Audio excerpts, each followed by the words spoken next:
This comedian will be the first time performing. He's from, where are you from? Zimbabwe? Wow, a lot of people from Zimbabwe here. Okay. He's from Zimbabwe, his first time performing, and be polite. His color, I don't like to say blackness word anymore. His color, so be nice. If you are not supporting, you are racist. But I know Polish people are racist already, so I'm just kidding. Okay, let's welcome Kaey. I'm really not sure your name. How to pronounce what is your name again? What's your name?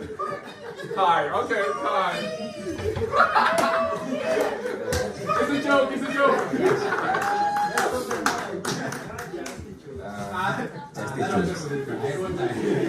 It's just a joke. I'm just joking. Hi. I'm not gonna say it again. If you wanna proceed with the animosity, it's totally fine by me. I'm joking. I'll give you one last chance. How you guys doing?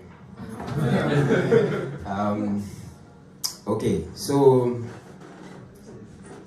I'm very nervous. So I'm probably I'm gonna be rubbing my stomach a lot.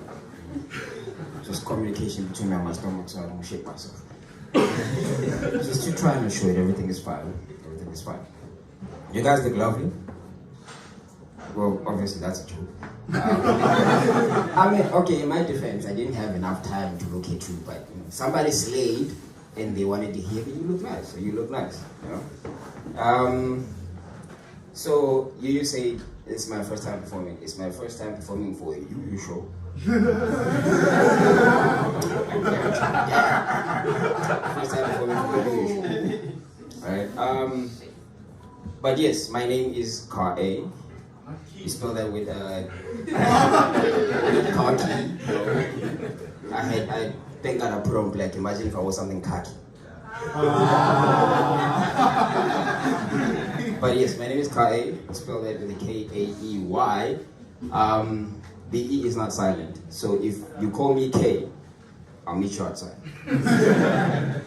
But it's Kaey. It's like when you see your favorite car and it kind of surprises you, like Kaey. That's how you pronounce it. That's how you pronounce it. And a little disclaimer as we go into this show. I don't naturally speak like this. I chose, you know, this particular tone of voice. No, because comedy is not a joke.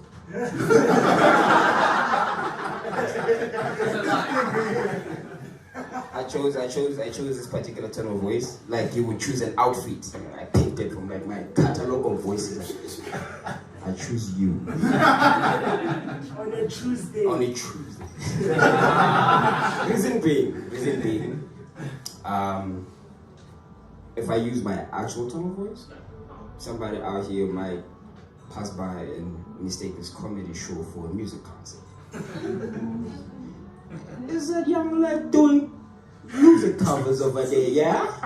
Why I chose a British accent in Lublin is beyond me also, don't ask me. But it is what it is. But yes, my vocals don't really, you know, subscribe to whatever. They don't make me look tough.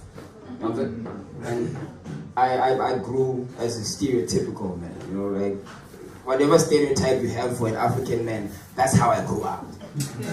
Thank you. So I need to sound tough as much as, you know, look tough. And certain shit keeps me from being tough. There's stuff that keeps me from being tough. Like, if I use my actual tone of voice, I sound like if Mariah Carey and Ariana Grande had a baby. Yeah? It's a very high-pitched voice. It sounds like, all I want for Christmas is you.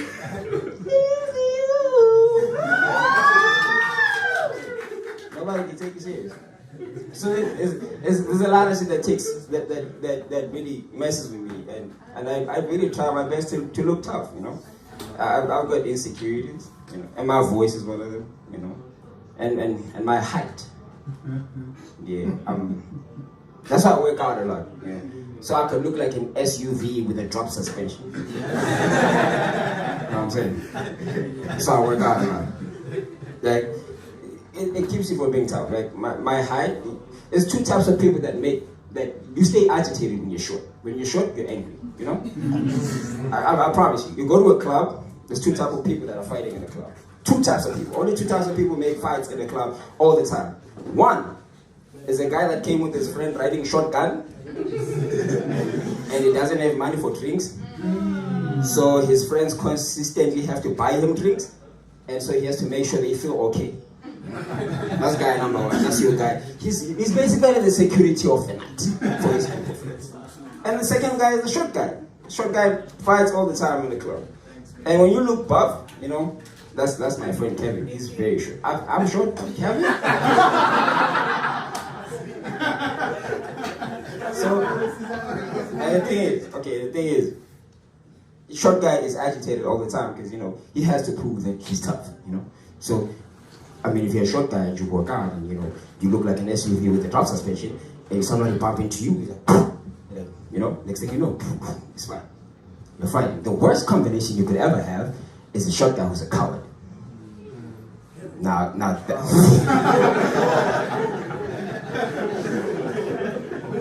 Kevin is catching a lot of strays today. Short guy who's a coward, man. Like, you try to walk up to a girl, try to talk to a girl, and the next thing you know, and all you can say at that point is, damn, that guy's in a hurry. I hope his girl is cheating on him, hey? I won't cheat on you, though. But I was saying, you know, like, say that shit keeps me from the top. Like, you look at this shit right here. Look at this. Nobody takes you serious when you sing your thing. And you can't resist it once you sit on the bar stool. Like, it's nice to do, okay? And unfortunately, it doesn't make me look masculine. I'm sorry. So, you will never find me slacking at a club, by the way. You will never catch me at the bar or sitting by a bar stool. Or the worst I could do is like lean on the bar stool. So I kind of like, you know, look the part and my feet are on the ground. Sometimes I avoid it because I might stand up and still be the same height. It's a problem. It's really a problem. So it's very important, you know, try to look tough, man. You walk up to the ladies, you try to talk to the ladies. I mean, at the end of the day, that's the agenda as a guy, right? I mean, and on that note, I want to talk to the single ladies. Any single ladies here today? Are you old today? Are you old? Are you old? So you meant to tell me each and every lady in here today has a name at the home affairs. That's fine. But I want to talk, if I'm not going to talk to the single ladies, I want to talk about the single ladies. I want to talk about the single ladies with really high standards. I like y'all. Like, you're a good lot. And I don't find anything wrong. There's nothing wrong with being a single lady with high standards. I mean, people might call you a gold digger. I don't do it in public. But, you know, preference is everything. Preference is everything, you know. And I applaud you. If you feel like your niche of a guy is a guy with a car, a guy with, you know, a condo, an apartment, like a studio apartment, 2-bedroom apartment, on the latest iPhone, you know, he can put all those things. He's that guy makes 5 to 6 figures. You say, that's your kind of guy. You should go for that. I'll support you. Totally. The only problem with that is you can't fight for shit. And if you want that type of guy, you gotta be willing to fight his wife. Because all those type of niggas, trust. You gotta be ready to put your bully face on and look his 2-year-old son in the face. That's my man. Get the fuck out of here, nigga. You gotta be ready to do all that. And I know if you are. And if you can't fight and you are a single lady with high standards, yeah, send me, I'll train you. I'll train you how to fight. Just send me a booty pic in my DM. So, then that way I know you're serious. That way I know you're serious, you know. But anyway, I like to talk about relationship and, no, I like to talk about breakups. Ooh, I like to talk about breakups. Yeah. You guys together? You together? You dating? No, we're friends. You're friends? How long have you been friends? 4 years. Dang.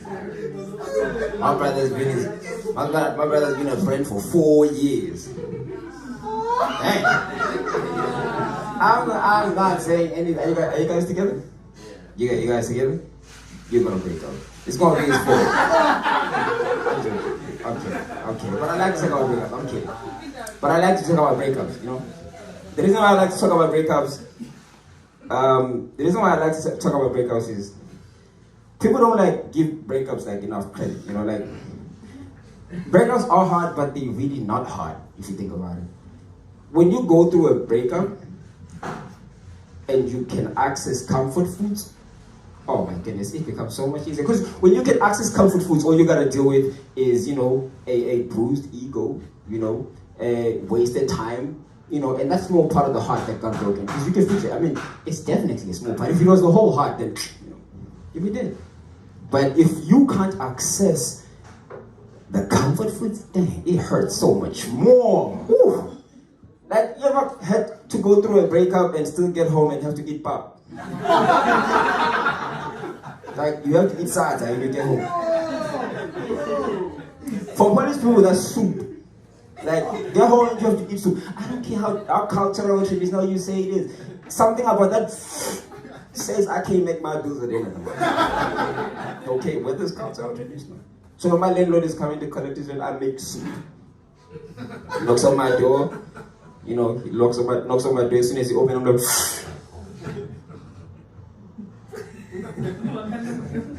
he knows. It's the unspoken word between me and him. He'll come back next week. You know? And I turn around and I smoke my weed. I wrote a joke about weed smokers before I started smoking weed. You know? And it was, you know, I guess I can still say it even though I smoke, you know. Yeah, I can still say it. Yeah, and y'all remember the 420 thing? I didn't understand it at the time. Like, I woke up one day and they were like 420. I'm like, what's going on? You had people that don't smoke weed posting 420, right? I'm like, that was the most insane thing I've ever seen. Like, you mess up the culture. Like, you look like the type of person that will puff and pass it back. Like, you are fucking up the rotation. You're fucking with the culture. You keep it moving. You puff, you puff and you pass. You don't puff and pass it back. Are you trying to get me double high? No. You know? So I got very respect for that. But before I became one, I used to sympathize with smokers a lot. You know? I was kind of like a male feminist. Standing for something I know absolutely nothing about. That's how I feel about a male feminist. And now that I do smoke, I guess that makes me try. Okay, I'm joking. I'm joking. Come on. Don't be sensitive. Leave your sensitivity at the door. You know? But that's how, now I'm a stoner and life is great, man, you know? Life is great. Life is really great. And the thing I have about weed now, like, can somebody tell me the side effects of marijuana? Like, can somebody tell me the side effects of marijuana? Like, anybody know? You pull up to a doctor, they tell you, well, it is known to make you forget something. And maybe I'm just trying to forget some shit, though. Okay, maybe I'm trying to forget something. Like, it's known to make you forget things, and I know some people will need weed today to forget this set. That's been my 2 minutes. Thank you.